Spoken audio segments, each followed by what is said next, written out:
My dear brothers and sisters in Christ, our gospel today is very familiar to all of us. This is the gospel passage during the beginning of the season of Lent, which is on Ash Wednesday. And today is Wednesday, but on 11th week in ordinary time. As Jesus continues his Sermon on the Mount, this moment is an opportune time for all of us, my dear brothers and sisters, to check our relationship with our God and our neighbors.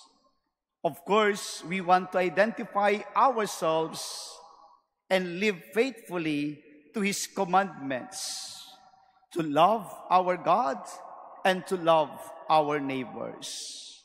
We live our life every day in a conscious awareness of the presence of God, with whom we have an intimate relationship through faith. And today, Jesus reminds us, my dear brothers and sisters, to have an interior self-examination about our lives. Kumusta na po kaya ang ating buhay-buhay sa pananampalataya?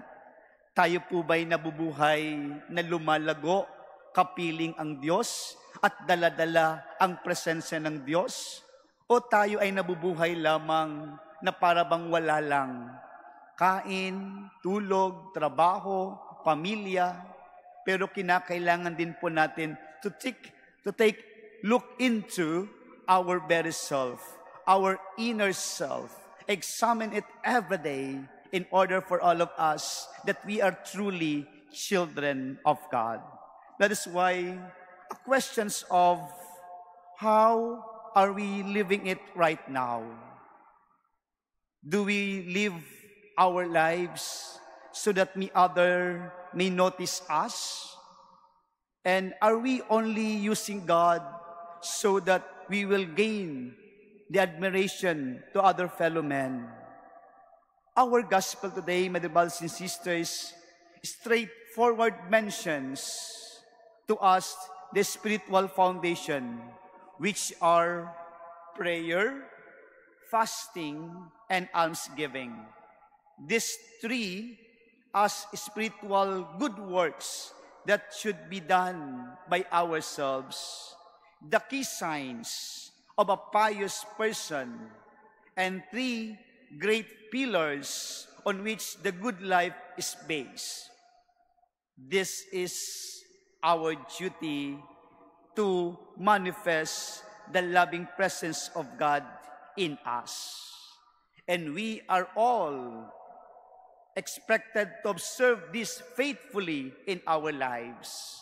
Akala po kasi natin itong mga gawain na ito ay para lang sa panahon ng Kwaresma, season of Lent, yung pagdarasal, pag-aayuno, at pagbibigay.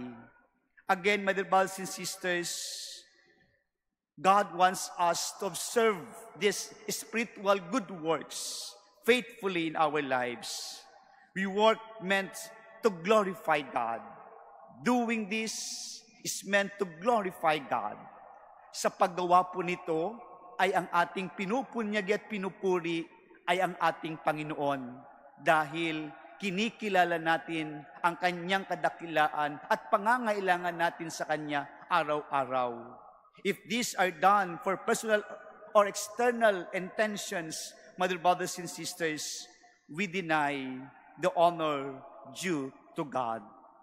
Again, my dear brothers and sisters, doing this with a heart, without expecting anything in return, like the praises or acknowledgments of others, our gospel today would say, the Father who sees in secret will reward us.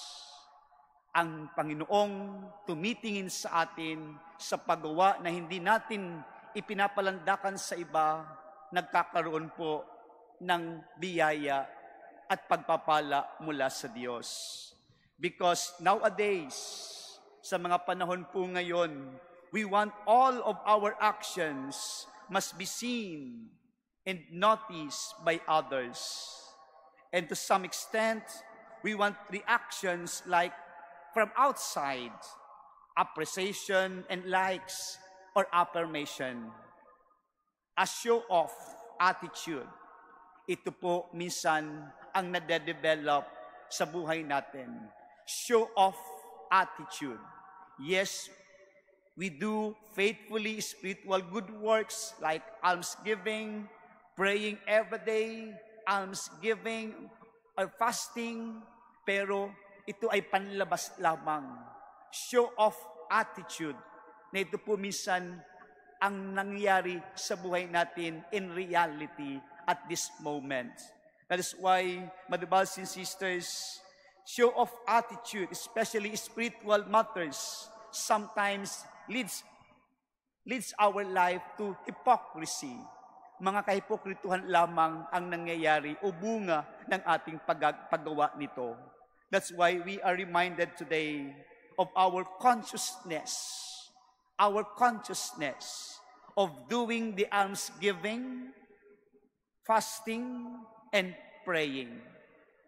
In other words, charity, prayer, and sacrifices are done without conditions. Sometimes we are fully motivated to help, to perform the task well, and to fulfill our obligations because of self-secured. Ginagawa natin ito para lang sa ating kapakanan. My dear brothers and sisters, all of these spiritual works, the expectation of God from us, not to glorify us, not for our security or fame, but for the glory of God. Do not be hypocrite to our very self. The only person acts consistently can be truly authentic. Good deeds is for everybody, not for yourselves.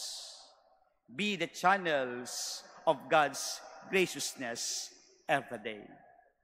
As we continue our celebration today, my dear brothers and sisters, be the channel of God's grace through doing of the spiritual works of praying. Yes, we pray our very self, but also pray for others. Don't forget to pray our brothers and sisters. Almsgiving. Be sensitive to the needs of others.